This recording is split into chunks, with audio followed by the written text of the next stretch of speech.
Bien, en Iquique Televisión estamos en esta oportunidad con Walter Macuada, quien es el líder de consultoría de ciberseguridad para Tsoft.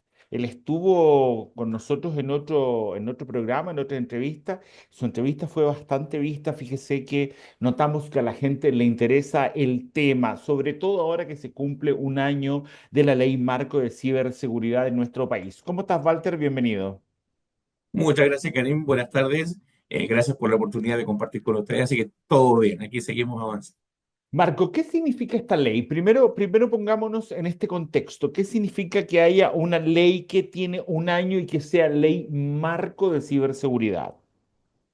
Bueno, como su nombre lo dice, Karim, efectivamente es la ley que nos va a dar, como se podría decir en un lenguaje simple, el paraguas para poder ir desarrollando otros elementos complementarios de la ley, ¿vale? Por lo tanto, la ley marco nos da las directrices, ¿cierto?, de cuáles son los elementos que busca ayudarnos, ¿cierto?, en todo este contexto. Por lo tanto, eso es el concepto de la ley marco. Y obviamente con el tiempo se han ido definiendo decretos de ley, ¿cierto? O normativas, ¿cierto? Incluso la ley que salió después, ¿cierto? Que fue la 21719 de protección de datos. O es decir, van a seguir apareciendo elementos complementarios. Perfecto. Esto sería el inicio de alguna nueva era en legalización, me imagino, ¿cierto? Porque hace unos Totalmente. años no existía, ¿no? ¿Qué ibas a decir? No, no te puedo dar el root, o no me tome la foto, no sé qué cosa. Antes era distinto. ¿Qué cosas se pueden destacar? ¿Algunos avances que se puedan destacar a partir de hace un año hasta ahora en esta materia? Mira, yo creo que lo más esencial es el concepto de conciencia, que obviamente todavía queda espacio para ello, pero te podría decir que el gran factor desde obviamente el nacimiento y generación de la ANSI es todo el concepto de concientización que se tiene que ir empujando con todo esto, es decir, que los ciudadanos realmente logren entender, no solamente las organizaciones públicas y privadas, sino que también nosotros como ciudadanos vamos a entender la importancia de nuestros datos, cómo manejarlos de manera más adecuada, que si bien es cierto recae mucho en estas organizaciones, pero lo cierto es que nosotros también debemos ir entendiendo cómo el país, ¿cierto? Desde el punto de vista legal, se está preocupando de que estos elementos funcionen de la mejor manera posible, sin perder de vista que se Ujú. conecta con la evolución que han habido en otros, sobre todo en Europa, ¿cierto? Con la GDPR y otras leyes que Claro. obviamente nos van permitiendo ir desarrollando y posicionándonos en la región. Ok, ahora por otro lado, también se creó la Agencia Nacional de Ciberseguridad, que comenzó a funcionar ahora en enero del 2025. ¿Cómo ha impactado también esta estrategia de seguridad, de ciberseguridad a nivel nacional? ¿Qué podemos esperar que venga ahora desde esta Agencia Nacional de Ciberseguridad?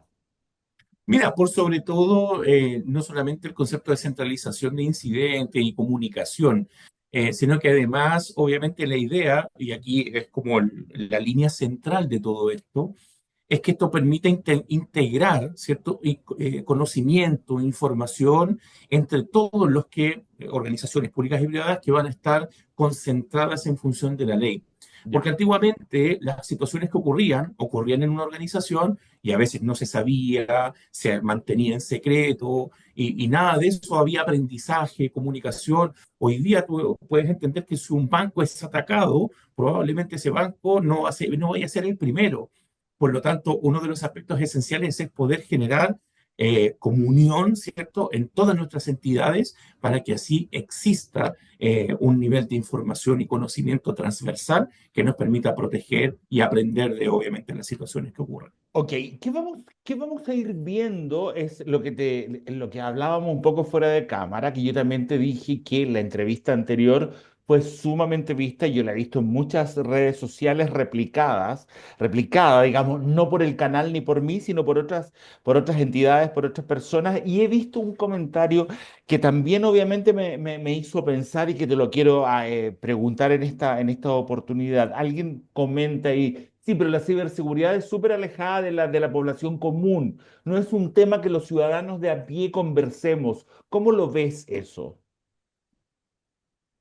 Tiene cierto, se podría decir, de razón en el sentido de, efectivamente, no es algo que quizás se conversa mucho y eso es real. Pero hay que entender que el concepto hoy día de la ciberseguridad quizás como concepto uno no lo ve tan cercano, pero en realidad desde un concepto muy básico como tu celular o tu correo electrónico, hoy día tú tienes ahí información importante, tienes Sí. información, ¿cierto?, en tu celular, de contactos, de tus transacciones, etcétera. Entonces, no está alejado en la realidad ni en lo técnico. Yo te podría decir que lo relevante de todo eso es entender que gracias a la ley, las organizaciones le van a dar mucho más refuerzo a todos estos conceptos y nosotros como ciudadanos lo vamos a ver. Por ejemplo, va a haber un concepto de consentimiento. Antiguamente a ti te pedían el root. Oye, tú me das tu root, ¿cierto?, para poder hacer tal cosa y no te decían para qué, En no el te decían si la supermercado, en la información es farmacia te piden el RUT, sí. y simplemente tú no sabías para qué. Hoy día, con el concepto de la ley, te van a tener que decir para qué. Y lo más importante aún, tú vas a tener derecho, por ejemplo, a solicitar que te borren información si es que tú no quieres seguir teniendo relación con esa Ok. entidad. Entonces, van a haber muchos derechos y muchos elementos que van a nosotros, insisto, como ciudadanos, a ayudarnos a poder proteger de mejor manera, ¿cierto?, nuestros datos y, por ende, nuestra información en nuestra huella digital. Ok, Walter, acá tengo una pregunta que dice, la ley impone exigencias específicas a los operadores de importancia vital y entidades clave. ¿Cómo han respondido las empresas a estas nuevas regulaciones y qué brechas aún deben cerrarse? Pero primero explícame qué es un operador de importancia vital, por favor. Mira, un operador de importancia vital en la práctica está establecido como la entidad que hoy día provee servicios que son esenciales para la sociedad, ¿cierto? Para la comunidad. Por lo tanto, desde esa perspectiva, una entidad que provea, por ejemplo, servicios de electricidad, que hace poquito, ¿cierto?, tuvimos el Ya, famoso evento del corte, es total. una organización de importancia vital. Ahora, cuando mencionamos desde el punto de vista de si existen brechas o no, yo te podría decir que las organizaciones de importancia vital antes sabían, obviamente, que tenían ciertas responsabilidades, ¿cierto?, desde el punto de vista de su relevancia en la cotidianidad, ¿cierto?, en sus servicios. Lo importante de la ley es que hoy día viene, efectivamente, como dices tú, a establecer ciertas exigencias que en su gran mayoría, te podría decir, eran cubiertas por otros ámbitos desde el punto de Ok. vista regulatorio, porque no tenemos que perder de vista que igualmente estaban cercanas a elementos ya regulatorios previos. Sin embargo, obviamente esto le pone un cariz mucho mayor desde el punto de vista del cumplimiento con normativas, estándares y definiciones de la ley que son muy particulares y obviamente que hacen que, en este caso de los operadores de importancia vital, ciertamente tengan esta conciencia de que ahora ya hay un tema legal de por medio y por lo tanto otras características que también van a tener que subir. Así que de brechas van a existir, por supuesto, complejidades como todo, pero créeme que en su gran mayoría sabemos que hay muchos de estos elementos que ya también estaban relativamente cubiertos por estas entidades por su naturaleza. Ok, y ya lo último para ir cerrando, ¿cuánto tiempo va a demorarse el empresariado común, no el vital, sino que lo que es el banco o qué sé yo, en poder implementar esta ley, en que nos sintamos en Chile más seguros de ser menos estafados, menos robados, menos hackeados? Cuéntame un poco eso. Mira, y yo te diría que lo que hay que mirar de todo esto es que hay ciertos tiempos definidos. Formalmente, ¿cierto? A finales del 2026 ya todas las organizaciones debiesen estar conectadas, ¿cierto? Y ser cumplidoras de los ámbitos definidos en la ley, ¿vale? Por lo tanto, ya hay un tiempo específico definido para que se pueda trabajar en todo esto. Así que te diría que hoy día muchas organizaciones estamos apoyando a muchas de ellas, tratando de ir entendiendo justamente qué brechas existen, cómo las van a enfrentar, qué tecnologías hoy día tienen, etcétera. Así que es un camino que se está avanzando y que obviamente, insisto, muchas veces en esto lo he comentado otras veces, que es un proceso que vamos a ir descubriendo también en el andar, que cuánta brecha, ¿cierto? Y cuántos elementos. Pero sí quiero ser preciso en algo, Karim. Ujú. Y esto que mencionabas al final de que no vamos a ser o hackeados o víctimas, yo te diría que lo más importante es entender que todo esto busca una esencia de todo esto, que es proteger y prevenir. Ahora, prevenir no significa que no vamos a vernos Ah, afectos a un ataque.